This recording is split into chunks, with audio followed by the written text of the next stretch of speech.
Bonjour, voici le podcast pour comprendre et maîtriser l'assurance vie proposé par GMF.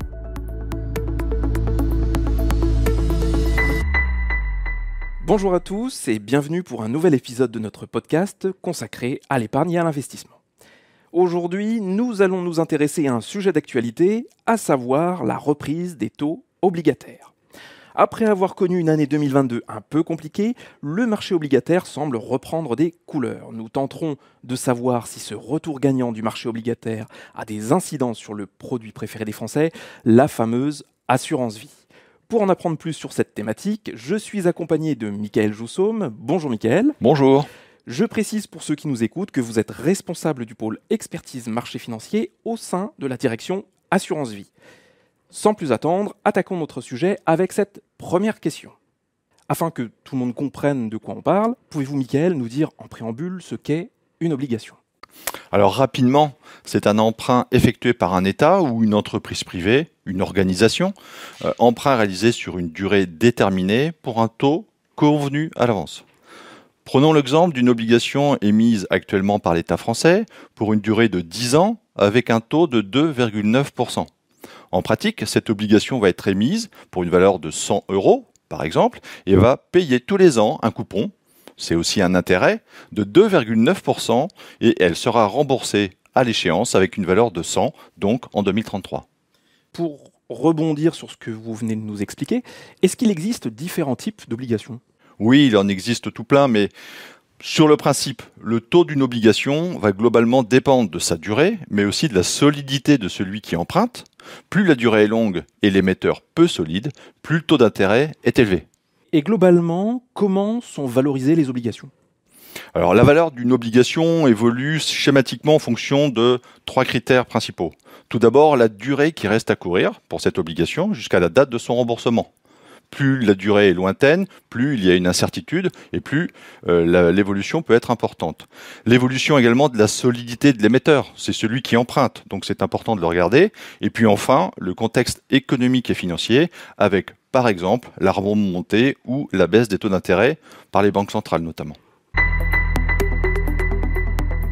Pour entrer dans le cœur du sujet, quand il y a de l'inflation, comme c'est le cas depuis plusieurs mois maintenant, quelle influence cela a-t-il sur la valorisation des obligations ? Lorsqu'il y a de l'inflation, en règle générale, les taux d'intérêt remontent, comme c'est le cas actuellement. Dans ce cas, les obligations émises précédemment à des taux donc plus bas voient leur valeur baisser. Et inversement, dans un contexte de baisse des taux d'intérêt, la valeur des obligations émises précédemment à des taux donc plus élevés voit leur valeur augmenter. Si on prend l'exemple des supports en euros des contrats d'assurance vie, j'ai cru comprendre qu'ils sont investis majoritairement en obligations. Est-ce bien le cas ? Oui, en effet, les supports en euros sont investis en moyenne à 80% en obligations. Comme les sommes investies sur les fonds en euros sont garanties, il est nécessaire que les assureurs choisissent des supports d'investissement qui apportent le plus de visibilité et de stabilité, comme c'est le cas des obligations. C'est donc leur point fort lorsqu'elles sont bien sélectionnées. Par ailleurs, pour information, nous pouvons également retrouver des supports obligataires dans les supports en unité de compte présentés dans les contrats d'assurance vie. D'ailleurs, après des années de baisse des rendements, France Assureur a indiqué récemment que le rendement moyen des fonds en euros en 2022 a été de l'ordre de 2%. Comment expliquer ce retour gagnant des supports en euros alors même que les taux obligataires remontent ? Y a-t-il un lien ?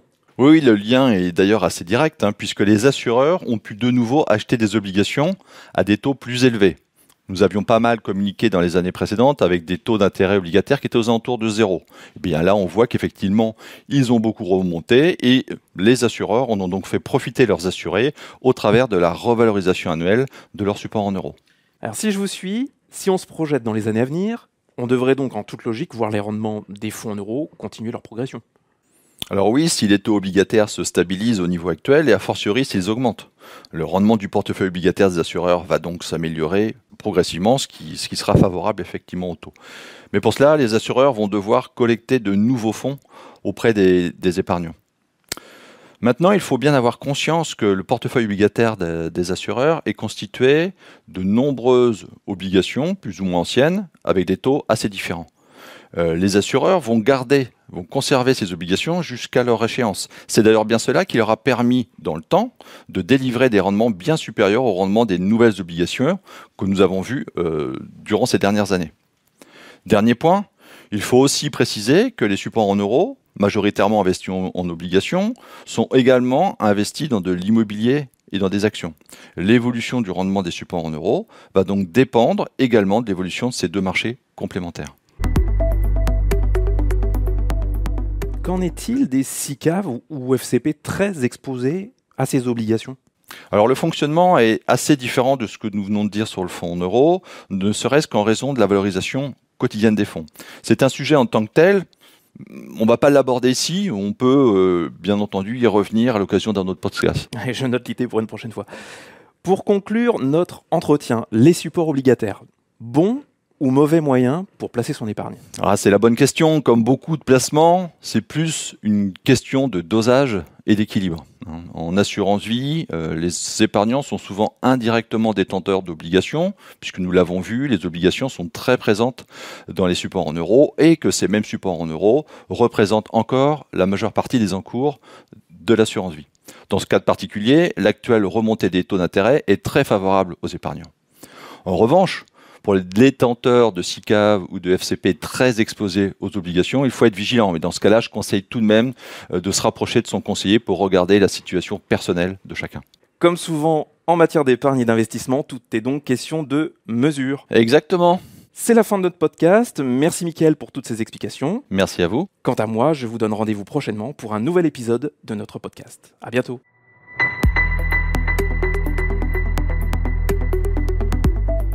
Ce podcast est produit par la direction Assurance Vie et les Éco-Publishing pour GMF.